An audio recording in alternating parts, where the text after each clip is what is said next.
We'll begin with statements, and Paula, can you lead us, please? The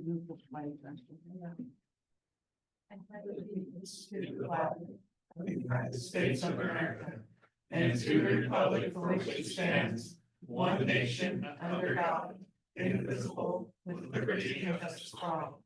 Thank you, Paula. Can we have a roll call, please? Councilwoman Wadsworth. Here. Councilman Sandretto. Here. Councilman Reed. Here. Councilwoman Alcazar. Here.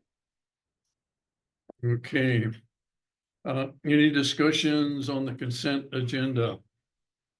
I don't know if I have to remove it from the consent agenda, but there needs to be a correction to the minutes.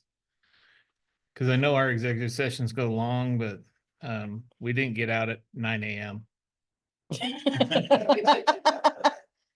Not a problem. I totally missed Frank's that. already warned me. No. We Oh, can call it we can call it Scribner's error and we can change that. So, yeah. Okay. So I'll motion to approve with the correction of the Scribner's error.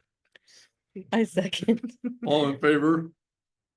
Sandra, do I? Wadsworth, aye. Read I. Alcazar, aye. Motion passes.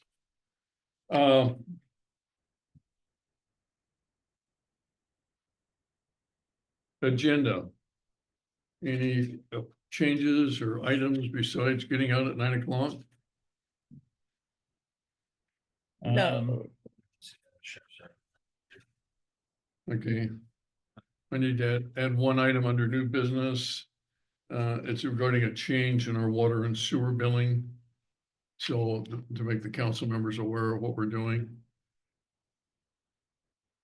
And then I think the executive session under 1H is What? the executive session under 1H should be 1G, I believe. 1G, I've got RCW 4230 1.1101G.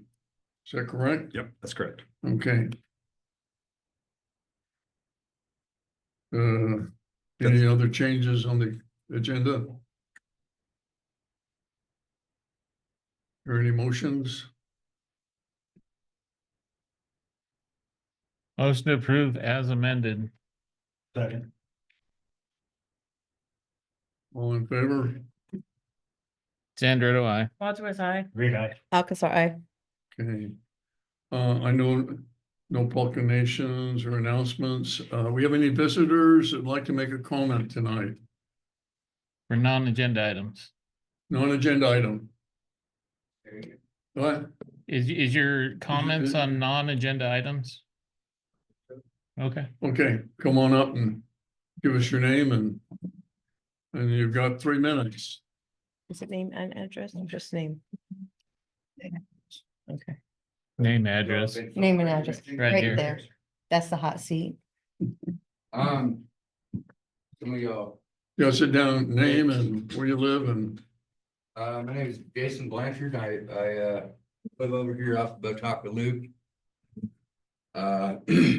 I represent, well, I'm the operations manager for Benton Irrigation District. We have a couple of issues with our planning that I'm just kind of curious on. We typically sign off on short plats for developing, you know, to install irrigation deliveries, and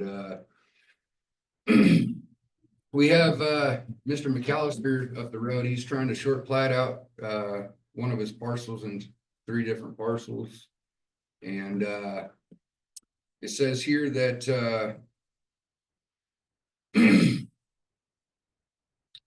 basically he needs to get his short plat signed off and then he can develop.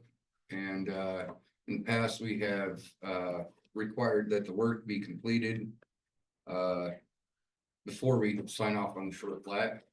If not, we typically do a performance bond of the amount that it would take to complete the work. Which means that we would deposit the money in our account, and basically they'd float money until they complete the work without having the money to complete the work. I'm just. I'm just curious, why this is different than some Cherry Grove or River North or other developments that have gone on in the past where the work has been completed and they have not had to do performance bond and simply sign off on their short plat. Okay. I'll work on an answer for you. Give me a week. I'll get you an answer. Another thing too, I've reached out to George Kress a few times and I can't get a reply, on it via email.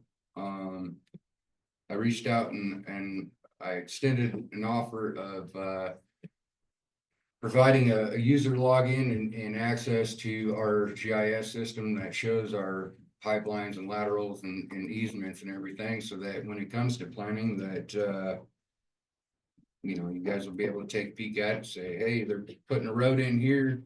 You might want to get in contact with BID so that everybody kind of stays in the loop of what's going on in our town. I've not gotten a reply on that, but it's on the table if you guys would like. I'll check on that too. I believe that's all I have. Thank you. Okay. Thank you. Thank you. Thank you for coming. Yeah. Thank you for letting us know. You're welcome anytime. It's appreciated. Thank you. Any other visitor comments? We'll continue on to staff reports. I believe business license covered on the liquor board license. If you didn't get a chance to review that, that's important to take a quick review on that, because that is showing the change of an ownership of the business effective May 1st. Can we have, George, did you have a planner's report? Yes. Okay.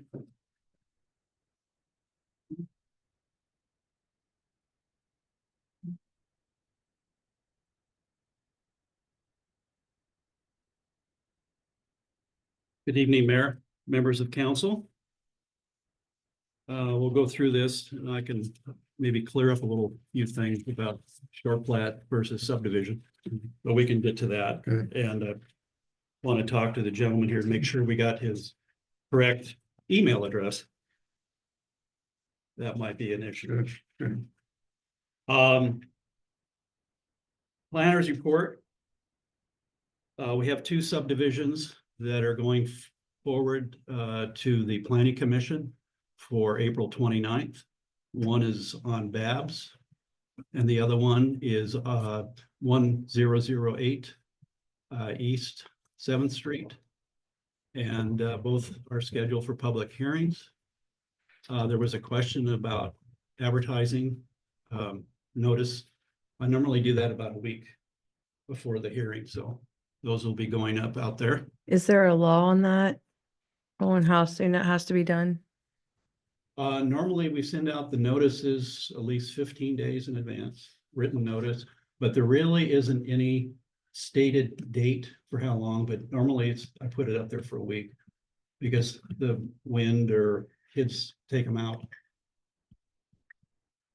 But there is no required time in our municipal code for that. Because I drove down, I went looking for the signs and so I already knew there wasn't anything posted yet. And so, Yeah, we got 2 On weeks to either one. go, so normally about a week beforehand. okay. Other points of interest, Cherry Lane Grove is starting to submit request for site plan review and zoning for their new homes. So they're starting to come in. I review those and they go on to the building inspector for building permits. So we have the 2 new model homes there and as well as 3 new applications for building permits. So that's starting to roll. Where's this at? Cherry Lane Grove. Or Okay. Cherry Grove, that's the, Behind Kevy Market. right. That's the new one. Oh, okay, the big one. Yeah. I attended for 4 days in Vancouver. Put on by the Department of Ecology on development in the floodplain. Was well attended. It was very good.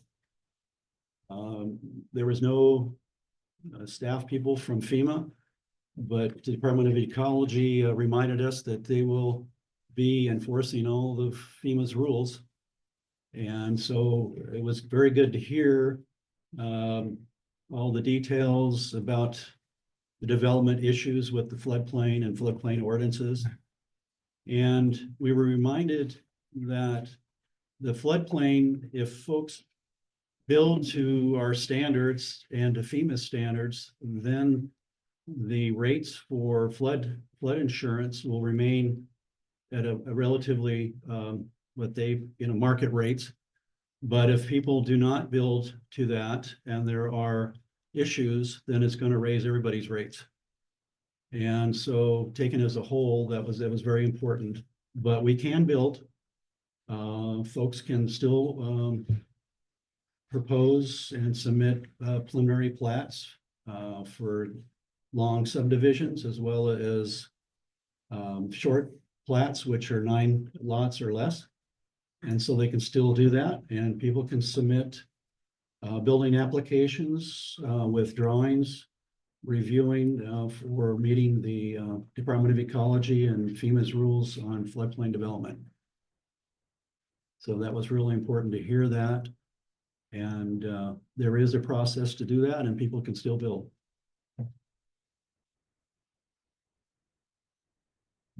Any questions? I just wanted to explain, normally when we submit or we have a proposal for these subdivisions, there will be a notice going out for pending approval via the SEPA review that goes to all the agencies for projects that require the SEPA review, as well as pending notices for a hearing. Normally for a short plat, we just send out to the property owners surrounding. For these big developments, these big subdivisions, we have pre-design meetings and pre-con meetings with hopefully the various agencies. And so they get to know the builder as well as what is planned for those the divisions. In regards to the short plat and this bond issue that was mentioned, we can change that rule. It's in our code that they're supposed to sign off on the short plat. And it's part of the process for closure of the short plat, we need those signatures. Otherwise, the property owner cannot get a tax parcel number for the new parcels, as well as an address. That's for the short plat. But we could change it to, we can, prior to issuance of a building permit and certificate of occupancy, that they need to go through that procedure with the irrigation district. So we will need to make a minor change into our code to accommodate that. But otherwise, we can still do that. So it's not that big of an issue on our part. Any questions? I will work with the irrigation district, make sure I got the correct Okay. email address so they were Well, fully let's- informed let's- of what was going Let's get on. it figured out, okay? They're doing, yeah, appreciate it, George. Thank you. Okay, Sheriff, I mentioned, okay, Public Works Director, Good afternoon, evening, I guess. Staff report for Public Works. I'll highlight a few of the items on the report that was in the packet. Climate planning grant correction there, the dashboard I had for May 6th council approval. That's actually does not require council approval. It's just a notification to the public as to what we're doing, the climate planning. That's already been posted on our website. Grant funding opportunities. The BFCOG Kindle Road was canceled, deemed ineligible by BFCOG because the road upgrades we're doing was not on a federally functional classified road. And we have coordinated with Port of Benton and Megan Hoke of Calix Development, who we had used last year for grant assistance. Port of Benton will be sponsoring her to assist with us again this year. I've got a meeting scheduled beginning of May with her to discuss grant opportunities. Lift Station 5 upgrade. We're moving, we're on target there. I want to just add a note that we have submitted a reimbursement request to the county for January 1st to March 31st, so pending approval of that. Maintenance shop, architectural design is in progress. We've received a reimbursement for the retainer on that one already from Department of Commerce. Parks Commission completed our first meeting, and we did receive an application for the vacant seat, so that application is under review. Railroad Bridge, after our last meeting, did contact Union Pacific and just open communication with them. They're short-staffed. They're down to 2 people who deal with property sales, so I'm kind of waiting to hear back from them. Also reconnected with HUD just to verify that those funds were not part of the Trump freeze, and they were not, and working on the next steps there, putting together an action plan with HUD for approval of the reimbursements for the costs that we've incurred to date. Sewer relining, we've got the contract is complete, and we're pending contractor schedule on that one. So anticipating within the next 30 to 60 days that will be complete, which is not the relining, I wish, but it's again the cleaning and camera investigation. Tennis court repair fencing is actually scheduled for this Thursday and Friday, so you should be seeing some work there late this week, which is a partial replacement and partial repair. And then the resurfacing is contracted and scheduled for May. TIB chip seal, we've got approval tonight for the award on that, and we have received the reimbursement for the PE services on that. And water and sewer system generators, that also reimbursements were submitted for January through March, so we should be getting those funds back here soon. Few other things not on the list that I wanted to add. We're working as a crew on emptying the old city hall. We've got that scheduled for next week. It's going to be a larger endeavor than we anticipated and kind of be in stages, but we're starting that. We have implemented effective tomorrow a new time clock system. Folks will be able to clock in via their phone or via the computer. So that will all be going electronic. Here in City Hall, we're working on some upgrades, just cleaning carpets and minor office remodels. Carla's in a shiny new office over there and working on some others. And we've also in the process of implementing a vehicle monitoring system where we're able to track vehicle whereabouts, vehicle conditions, driving habits, and repairs. So I am putting a few more sensors on a couple of the trucks, and then we'll be fully implemented in that. And no injuries or claims this first quarter. So Mayor took all the guys out to lunch today. So for that was a program that he had implemented. And that's everything for Public Works. Questions, comments? Comments. Yes, sir. What kind of system are you putting in for monitoring? It's a Verizon Fleet Management. So basically what it is vehicles each have a GPS monitoring system that is tied to the computer of the truck. They also have, each driver has a key fob. So when they start the truck, they have to put this key fob on so it identifies who's driving the vehicle. And then it will track the whereabouts of the vehicle, track idling time, track condition of the vehicle. With that, we're also implementing a repair tracking system. So like we put in there all the last services by notification when services are due, whether that's oil changes, tire rotations, transmission services, all of that. We do all that work in-house, and right now it's all been done by paper, but we want to be in a more robust system that will help track those and monitor that. We're hoping to get to the next level where we're actually tracking material costs as well, so we can start looking at repair versus replacement on some of these older vehicles, what we're putting into them and whether they're worth keeping and continuing to invest in the vehicle based on their value, or if it's something that we look into replacing and putting a plan together for that.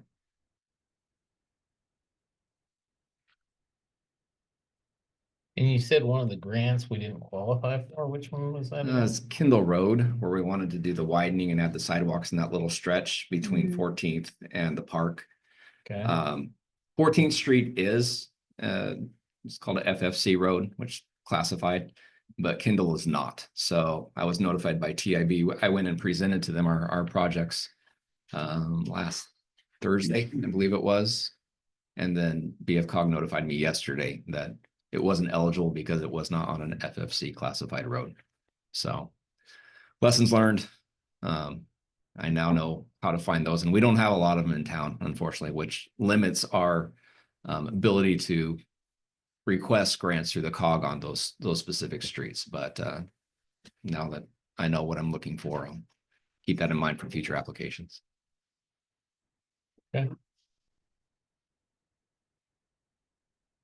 sidewalks up to the school, what have you heard on that as far as anything?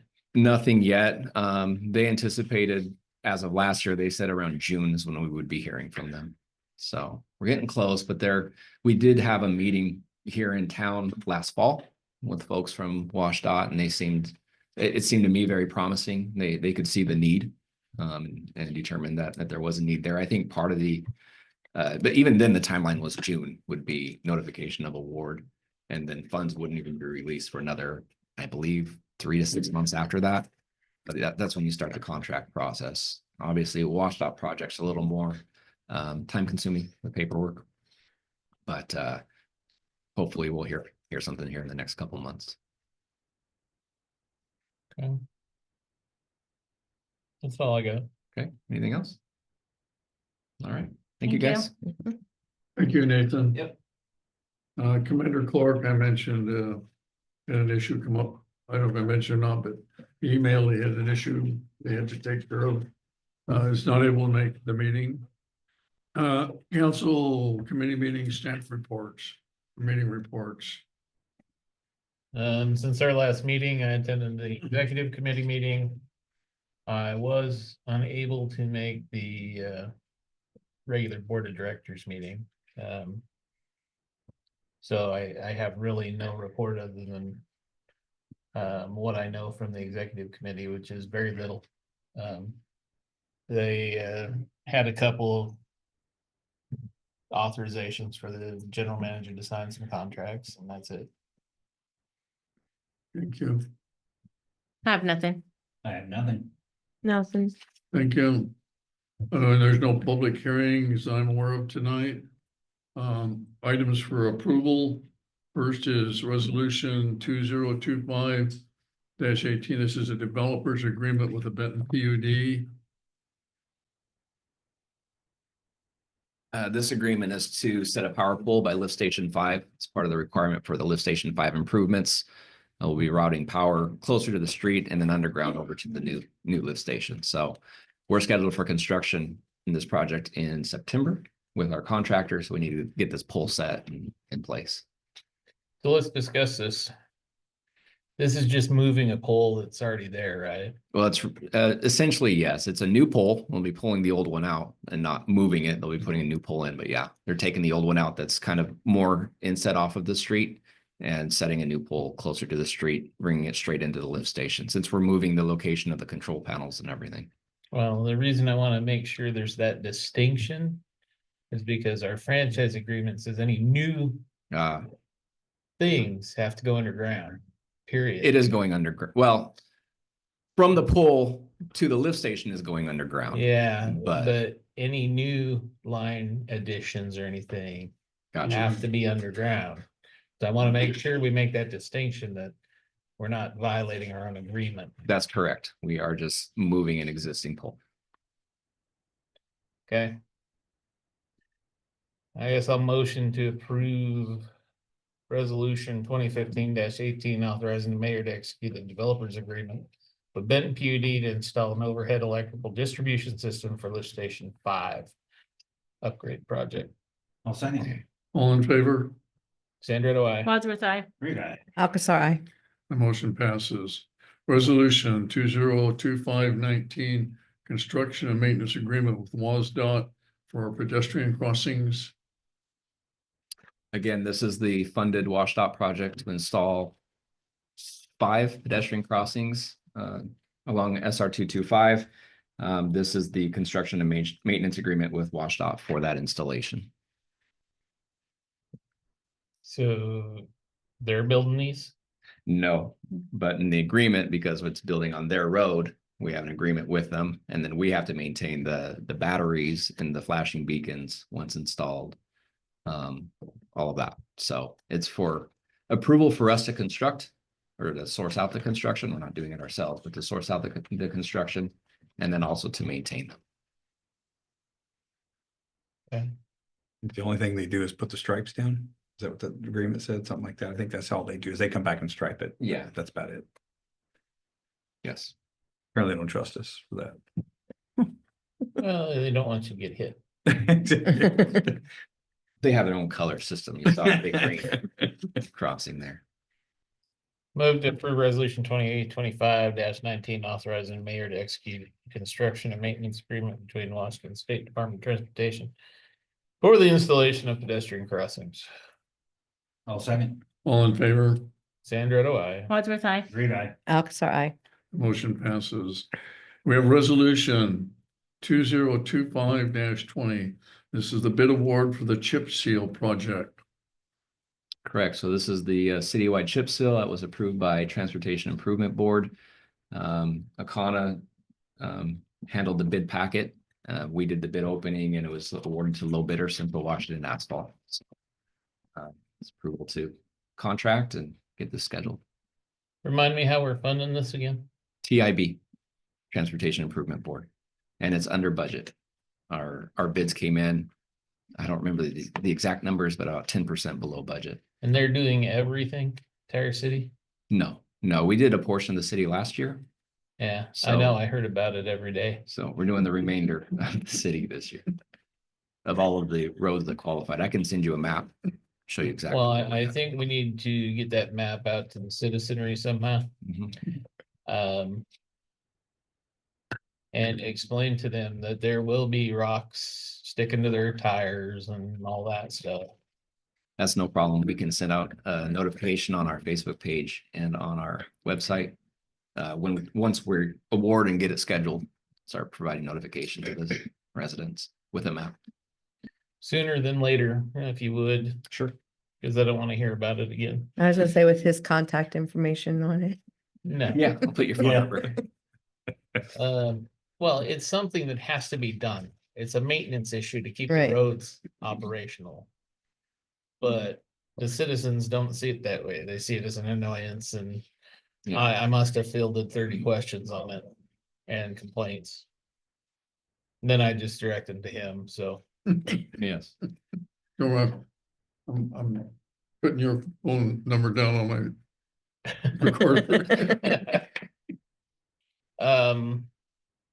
I move to approve resolution 2025-20, a bid award to Central Washington Asphalt Inc. And authorize the mayor to execute the contract documents for the chip seal project. I second. All in favor? Sandra, I. Wadsworth, aye. Reed, aye. Alcazar, I. That motion passes. Resolution 2025-22. This is the CBA coming back. Mr. Russell had sent me some additional pages to sign. And because I told him you sent additional pages to sign regarding some of the deductions and some of the things we'd agreed to, that I had to bring it back to the council. Just so you know, I added the language in this resolution that essentially says that the mayor of the city of Benton City being hereby is authorized and directed to sign the collective bargaining agreement in substantial conformity therewith. So if there's any other little minor changes that don't fall within that or that would fall within that parameter, it wouldn't need to come back. So it doesn't have to be, there's a lot of moving parts to it. So something minor that wouldn't change any of the substance, then it'd be able to move forward. You don't have to agree to that language. I just thought it might be helpful. Trying to earn your keep. You know.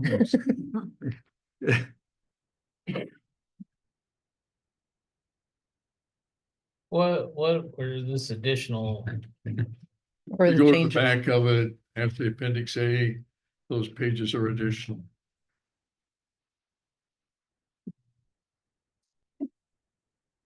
The, based on, correspondence with,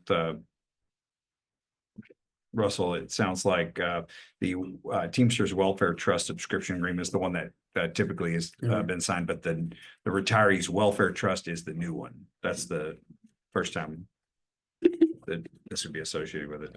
You thoroughly gone over these documents? I won't say that if you put a gun to my head, but yes, these have been gone over multiple times. Is there still some kinks in it? Yeah, we moved a lot of things around and changed a lot of things, put things in different places and really tried to define, especially with regard to the grievance process and really defining that we were using prior to this. Yeah, that piece is okay. It's the additional documents he wants us to sign. Is there Yeah, anything in there that's gonna bite us in the long term? Well, no, these are the agreements that were, I mean, this would be the time to, if you're not okay with those benefits, this would be the time to object to those, but this is how those benefits that are in the CBA would be agreed to. Through these signatures, these are just subscription forms to, yeah, they support what was agreed on in the CBA. Okay, so I get that. My problem is that he's shifting these things over to the last minute. And he's saying, well, these are the things you need to sign. I just want to make sure we've gone through them appropriately. To make sure that we're not gonna get hung out somewhere, like we have to pay medical benefits for somebody for a year after they quit. well, I'm not gonna just say I'm an expert on their programs, but, so I don't know that, but I do know that these are the benefits that were negotiated in the CBA. These are the forms that are typically associated with it. Now, they're not part of the CBA, and the mayor wants to make sure that he's coming back and because there was some things that were new to him that he wanted to come back and make sure he got y'all's approval for. But the forms aren't something, or the one form especially isn't something new that we've ever signed or that we haven't signed. But so yeah, these are the forms that are associated with those benefits that have been negotiated in the CBA. And then the other thing that was interesting about it was the updated, there was a typo in the wage scale for step 2 of deputy city clerk that was fixed. So that's been fixed as well.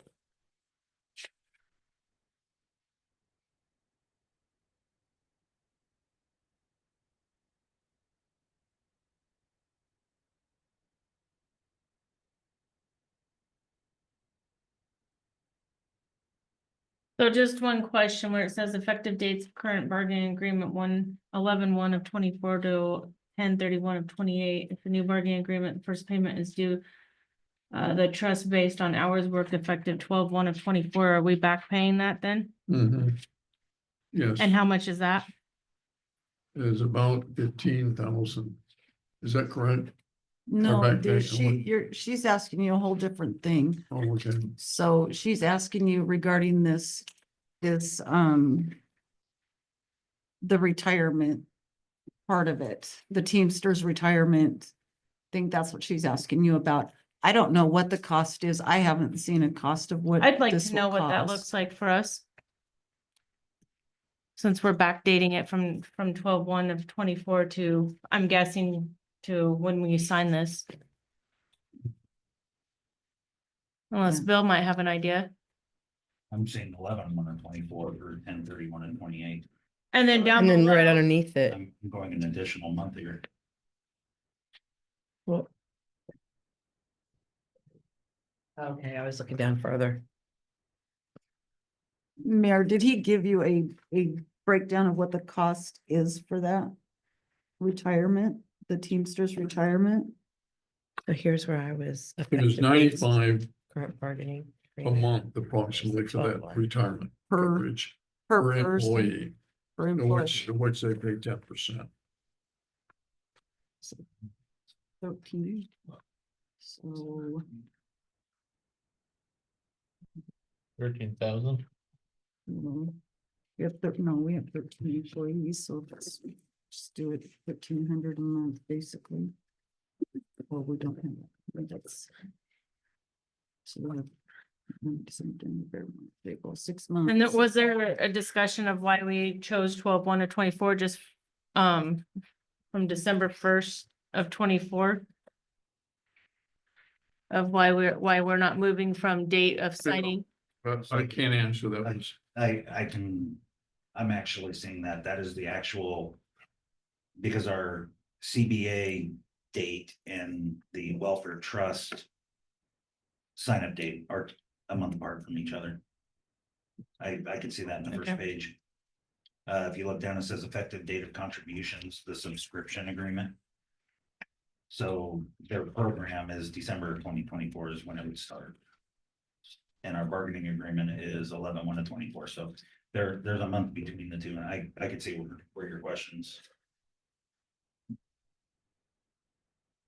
It's just our bargaining agreement doesn't line up with their subscription date. Right, I can see that part there. that's all the questions I have.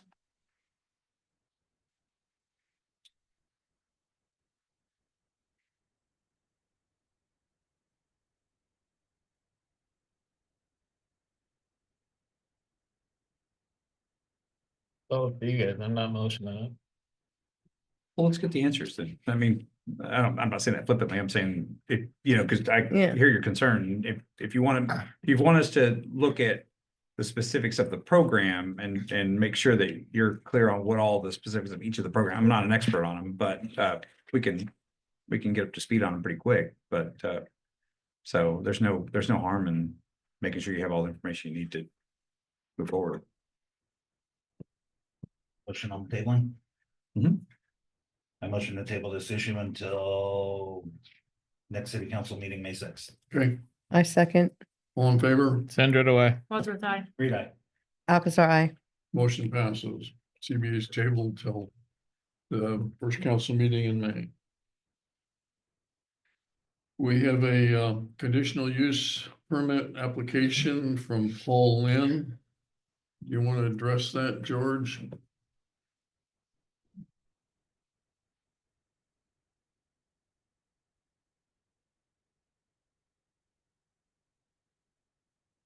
This item is to consider a conditional use application for the owner applicant to construct one 2,842 square foot fourplex on lot 2. This is a 2-story, so there would be 2 units downstairs and 2 units upstairs. The proposed unit will be 2-story construction, minimum of 8 off-street paved parking spaces with 1 space provided for ADA compliance is required. Way of background, on March 20th, 2025, Benton City Planning Commission held a public hearing and thereafter approved the request for a conditional use permit to construct a standalone multifamily dwelling at this location. This request is reviewed through chapter 20.21.020 conditional uses. And in this, the zone R2 has a conditional use, they do allow for a fourplex or multifamily unit. The project site is 11,000 square feet. The site is currently vacant. Parcels to the east, north, and south are occupied by both single-family and multifamily residents. The parcel is just north of Karen Avenue, and as part of this conditional use application and review, the applicant is going to upgrade Karen Avenue with a paved street, curbs and gutter, as well as a stormwater retention area. So that'll be part of the approval and review. It's not in the floodplain. The building will not encroach over any existing utility easements. Prior to issuance of the certificate of occupancy, the developer is responsible for providing irrigation services to service each of the proposed lots approved by the Benton Irrigation District. So they will review it. That's part of the process that this gentleman was talking about earlier. The criteria again, was listed in the municipal code under chapter 20, as well as chapter 2.70 for land use administration.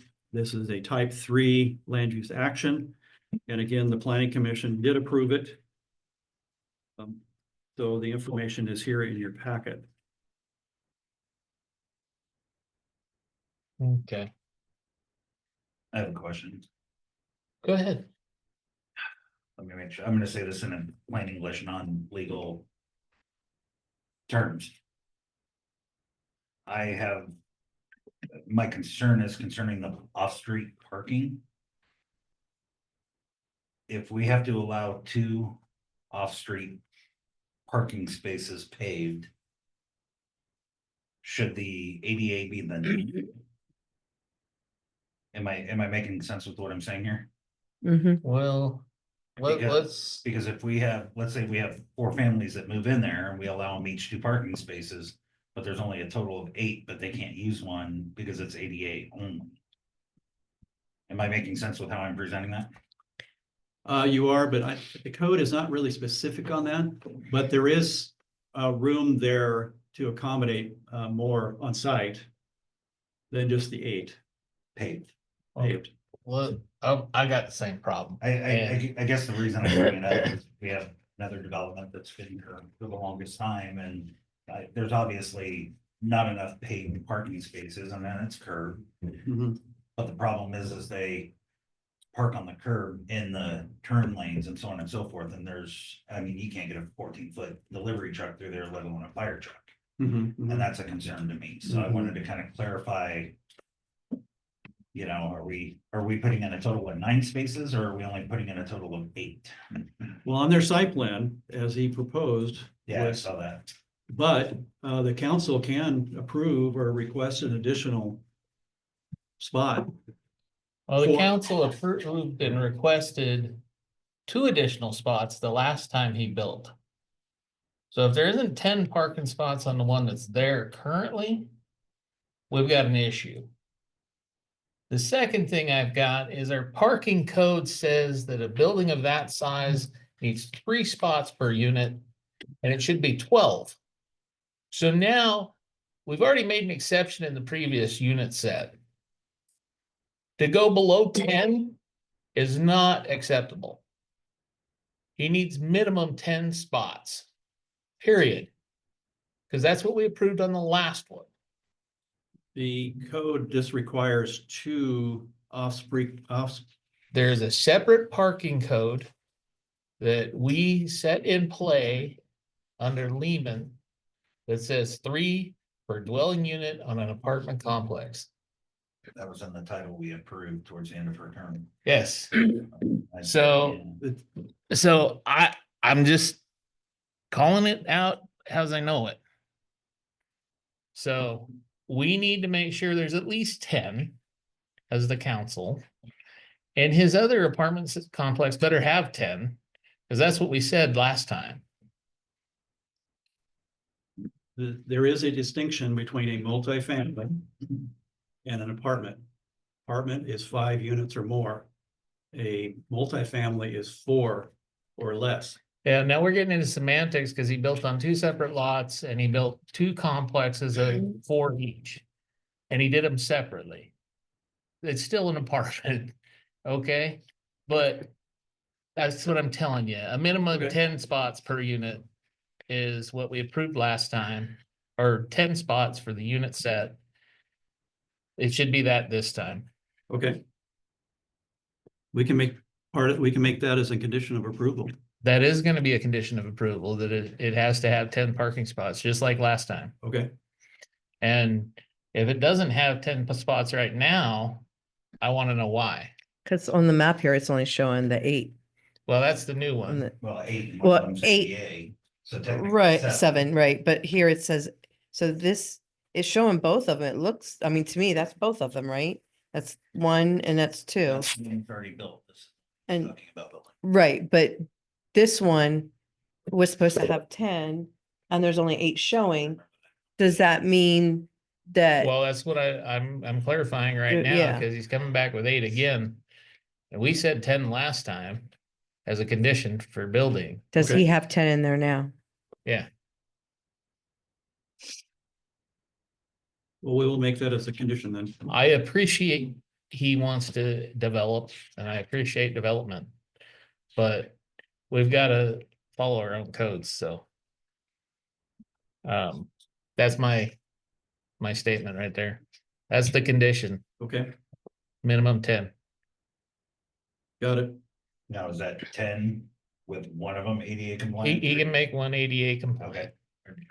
That gives them a guest parking stall and 2 cars per household.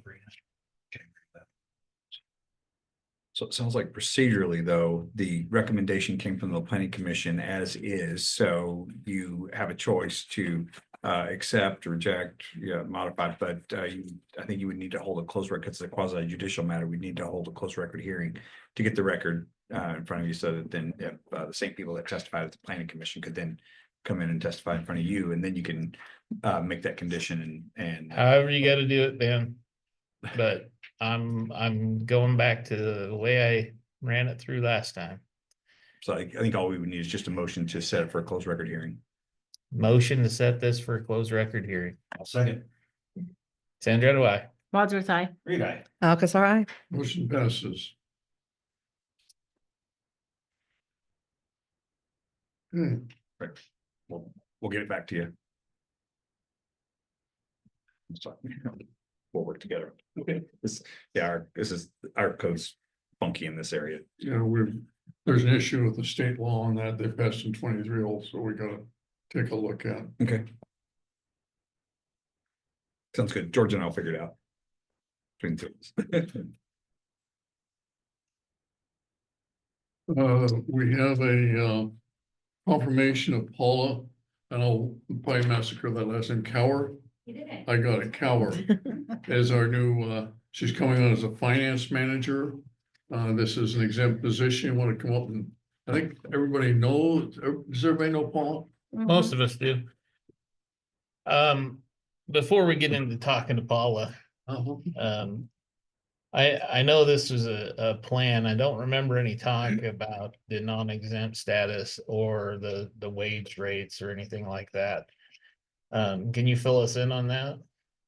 Yeah, what was the wage, we remember, it was 72 a year, Okay, okay? and so it should be non-exempt under your office, I take it. She'll be working under Harlan. Okay. Harlan's under me, Okay, okay? So just so we're clear, I think the step you're referring to, last time when we everybody went through and created the public works director. It looks like how that process went back in December, there was a job description and an acceptance of the position that way. So it sounds like we would need to follow up with that step. But this is kind of a precursor to being able to do that. It sounds like because the council has to do both. So but it looks like last time looked like the acceptance of the public works director job description preceded the confirmation process, but there's no requirement to go in a specific order. Just this step, which is also a requirement, would just be completed ahead of time. But it sounds like what the job description would have to come back before you so that you could accept the job description and create the position that way. And then also we've got some interplay with the budget and the salary ordinance and stuff. So we need to figure that process out as well. But this is kind of this is the step dealing with the actual position, position, which is a requirement of the code. So that's. yeah, I don't have a problem with that. I just want to discuss some of the details because we really didn't. Right, and that's what I guess that's what I'm trying to say. Not very well is that process took place under a different action, and we haven't done that yet, and we should. So that will have to come Next meeting. Mhm. Okay. Do council have any other things to say about that?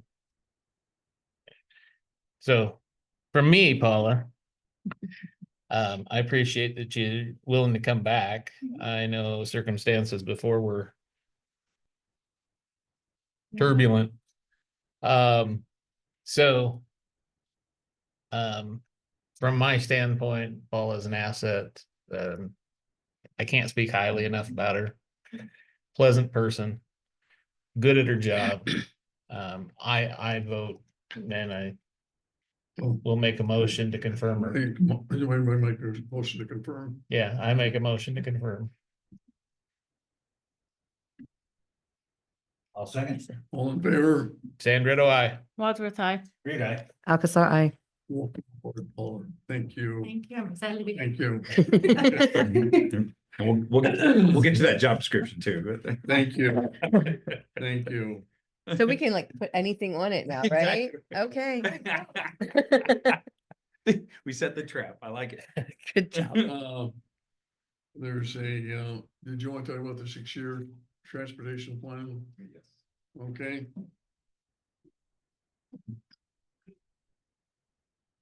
This is the time of year again to update our 6-year transportation improvement plan. So I provided each of you a document, kind of go over it real quick. It shows, first of all, what we had listed for last year's TIP.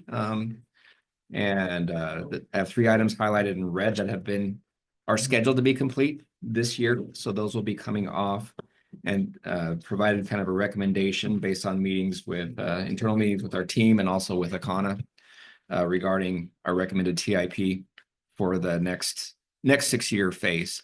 Moved a few things around, but I'll just kind of go down the list and then ask for any recommendation from council. Anything you think I'm missing or changes in priorities before I finalize this plan for your approval. So looking at our Horn Drive sidewalks, which that one is the application is already pending approval. We've got that one in for safe routes to schools.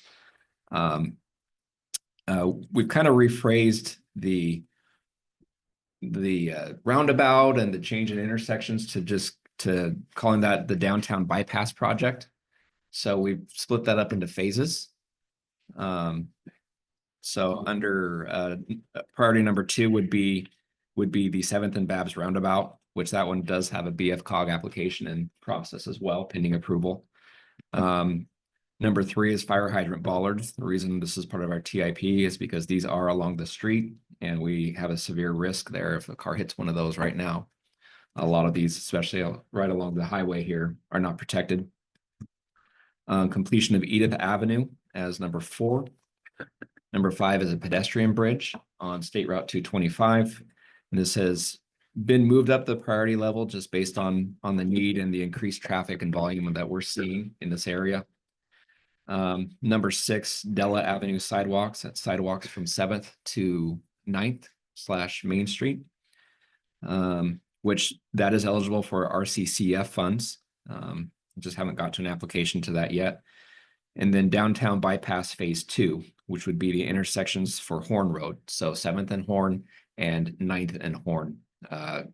Reconfiguring those intersections to route your commercial traffic through that area.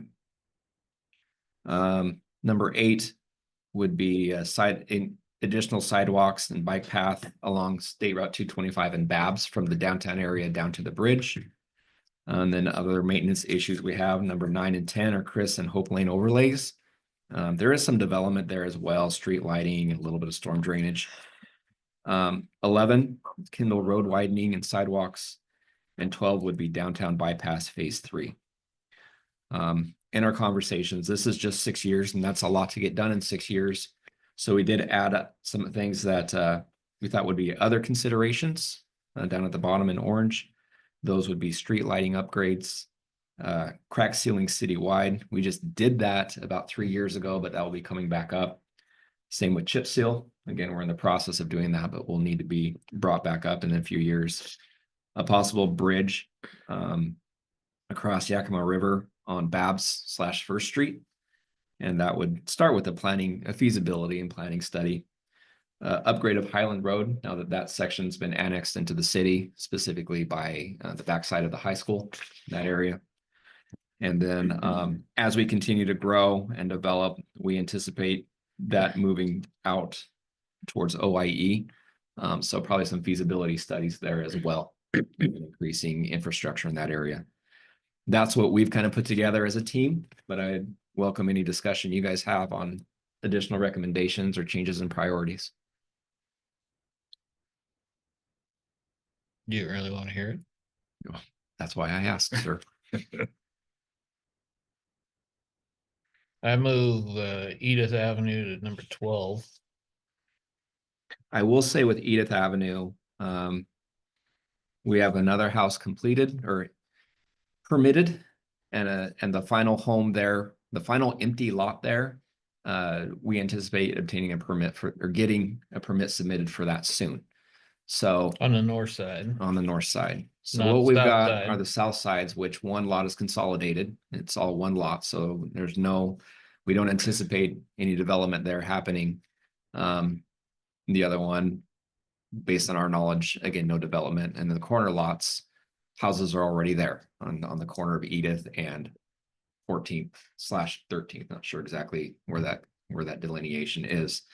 So right now we have it number 4, and by the time we get to it, we'll have half of a road already put in by anybody there who's building. So the remaining portions, we don't anticipate any additional construction going on, which puts it on the city. Right now, there's one way in, one way out. It's not accessible to our emergency vehicles back in there. We've got folks that move we've got right now some fence posts up at the end of Edith. We're at the Edith and 13th intersection. And sometimes folks physically move those to get out because of construction vehicles in the way. I think for the better of the city, we need to consider finishing that road off for access, emergency access. I don't see, again, any more development going on after this last house comes in. Again, I would move it to 12. Your reasoning? My reasoning is it's a dead end street that the developer should have completed completely. And to put the burden back on the city. After the city did the sewer line up there, we did storm drainage up there. At what point does the burden rest all on us? That developer took advantage of this city, who went beyond its capacity to help them. And now you're wanting us to fix their problem. And I am not happy with their problem. Okay. Personally, if it were me, I would sick him after them to collect money to do this. Okay. Something we can look into. That's my opinion on that. I think it sounds fair. Pedestrian bridge on 225, it's something that's needed. However, we looked at that. And the only way that we could determine to do it with the bridge in its current condition is to cantilever off the side. Mhm. I still like the option of taking it back over to the 2nd Street and using the old railroad or train or car bridge abutments. Come down over the top and then tie it back over to the roundabout. Give them a detour. For pedestrians only? Yeah. Okay. So if that's something that you haven't thought of or looked at, No, it's I not. would. It's not something that's been brought to my attention, and it was something discussed in the past.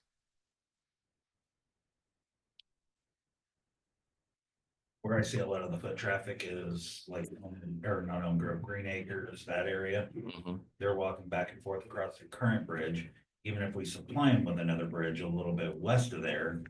They're not gonna go down and They're go gonna take across. the same vehicular bridge because it's shorter route between A and B. Digging back through records, I see that we had a very broad proposal from Sargent Engineers. They're the ones who came and assessed the structural integrity of the railroad bridge. And they looked at it and gave us a broad number to install a pedestrian bridge on the existing bridge. And that's kind of the history I had and what I was looking at. If there's other options, I'm open to them.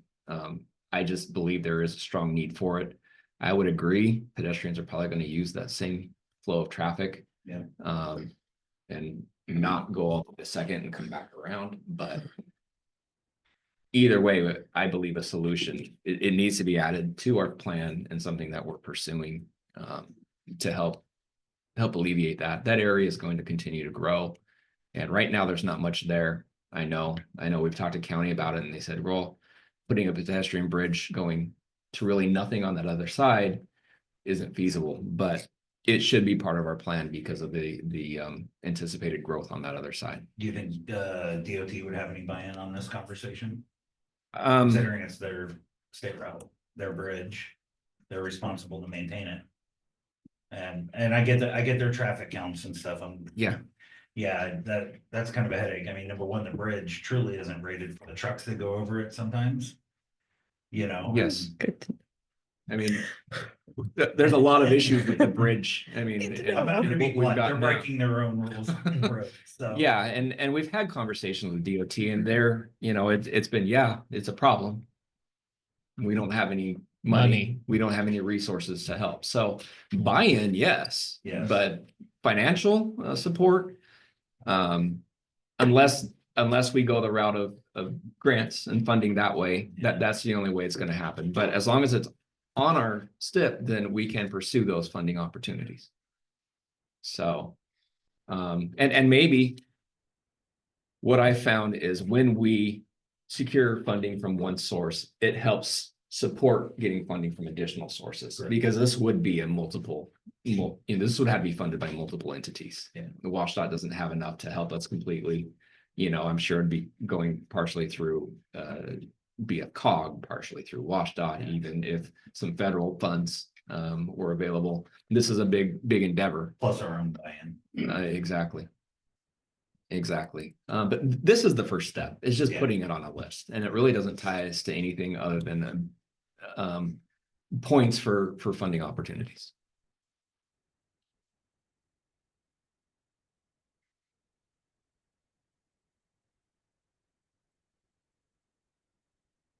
One other question, 7th and Babs.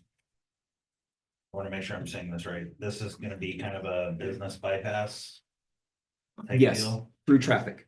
How is this gonna affect funding future for road repairs, stuff like that? Is that gonna, again, fall back on us because DOT doesn't have money, or are they gonna take over maintaining that area?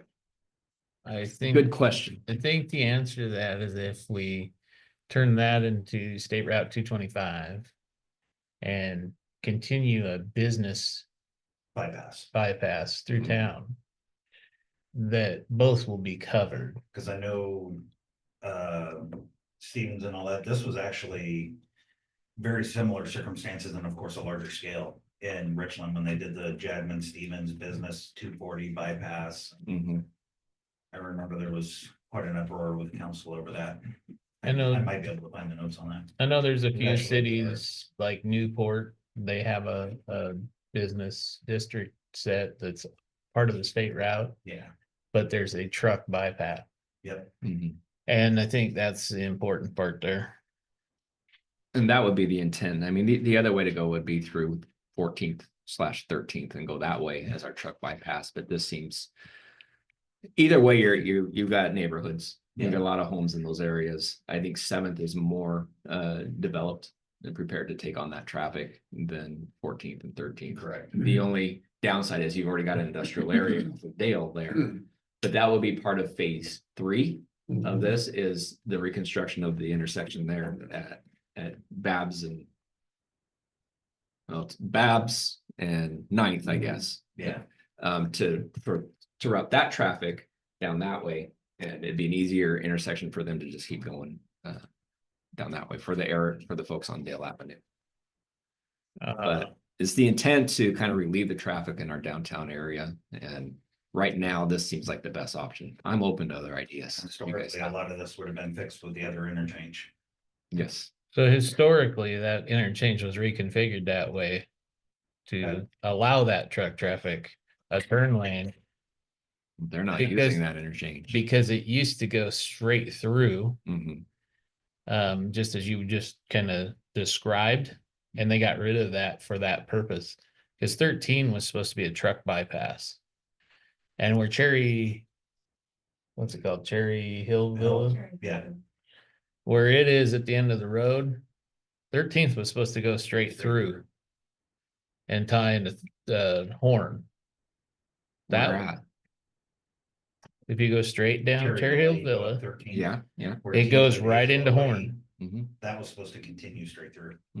right Okay. into Horn. Okay. That was the original truck bypass for the city. But the citizens on 13th Street were not happy about that after it was already done. And got the city to vacate that idea. Okay. I can tell you the way it is now, the folks off of Dale do not come down to this intersection. They come straight to Dale on the main street and take a right there. So Mhm. that's where our semi trucks are coming in. And they're because they can't make that turn down here based on the way it's been reconfigured. So that's why would be phase 3, I guess, undoing what we've done in the past and kind of, you know, going back to the way it was, which beautiful area. I love the signs. I love the flagpole. Oh, they are. Oh, I know they are. That's what I was just trying to figure. So if you look at 14th So- and Babs, every time you hit a curb, one side or the other is the road is shortened up. And that's where we spoke about the signs before, no parking. Yes. Okay, So. Yeah, but we 'Cause have. I was a like, lot of trucks go that past come this our- way okay. and take a right here and we get a lot of congestion and that's right in our downtown area. Mhm. So trying to get them out of there and make it easier for them to get back onto Babs down here at 14th. Well, I think Oh. I can speak for most people in this town and they go both directions. Mm. Yeah, they do. Yeah, there's big trucks going past my house on Dale numerous times during the day. Yeah, they stop That out should in be front of your mine. alarm Clock at 5:10 every morning. So- Well, and that's They what hit we the have as phase Holocaust. 3. If we eliminate phase 3, that's something we can consider, but that's just kind of what. And I would move the Kindle widening up further in the list. Past those overlays for sure. Okay. But that's my opinion. Okay. Cause I still think Kendall Road's a safety problem. That one's not too difficult to take care of, so it's something we could probably finance local funds. We budget for it within the next few years. So I can move Kindle up above the overlays. Is that a consensus? Staying out of that agreement for obvious reasons. He lives there. I That's where know. you live. I have a nice power pole in my front yard, thank you. Mhm. Is it a new one? No, Okay. well, we were,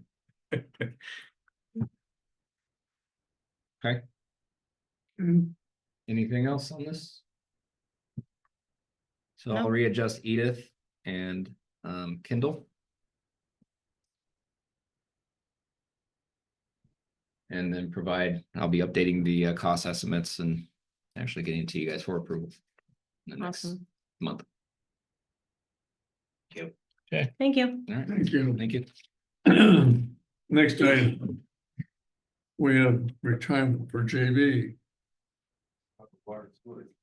What? Water billing changes to the water and sewer. agenda. Oh, so I added water sewer. Sorry about that. I added that, you wrote it down. A question came up here a couple of weeks ago and working through the city codes. I found in the city codes where it requires that if we have a multiple dwelling unit, we bill a water sewer charge for each dwelling unit in that dwelling. So currently, if we have a fourplex and a single meter, they're getting one single billing for water and sewer with a single water charge, a single sewer charge. There needs to be a water sewer charge for each dwelling unit. Mm-hmm. So if there's an apartment in a house, the house would receive 2 charges. We're in the process of changing that, and hopefully we have that changed for our next billing cycle. So like if it's an 8-unit apartment complex with one that's been getting one single bill, they'll get a multiple of 8 bills. So if you hear a comment, you refer them to me, and I'll try to explain it the best I can. Okay? JB's retirement, No. yay. Thank God. Next Thursday, there is a event here at City Hall. If you want to come, probably, I'm gonna guess start about 11:30, 11 o'clock, 11:30. A luncheon put on by the employees. You're all invited. Okay. Twenty-third, Yeah, 24th. I'm on vacation that day. I'm gonna. No, that's a week from this coming Thursday. Wednesday. We'll have a roast. Wednesday or Thursday. So what time is that retirement party? Figure 11 o'clock. Roasting food or roasting sarcasm? A roast of JB, so you Well, take that what you can. get. Sergio promised to cook hamburgers, so How long is that gonna run till? At 2 to 4. what? It starts at 2. Okay. If this is the same retirement party, right? Okay, It's on Thursday, the 24th, starting at 2. okay. Okay. Thank you. We're going to adjourn the regular city council section for April 15th. Are we good? 2025, we're gonna have an executive session, per code RCW 4230-110-1G. We have a few little items to go over in that. And we'll come back for executive session at exactly quarter after the hour and try to be done by 8:30. And you also had 1B. We also have 1B too. Yes. There's two of them. Okay, What, 10 minutes? 10 minutes. You gotta put that thing down. You're gonna get us in trouble with that thing. Resume executive session till 8:40. 9 minutes. So I'd call back into regular session or do I adjourn executive session? No, you can come back in, then you gotta adjourn the meeting. Okay, Come back into, if you're coming Okay. from the executive session. We're back. If you're interested. Isn't that a song?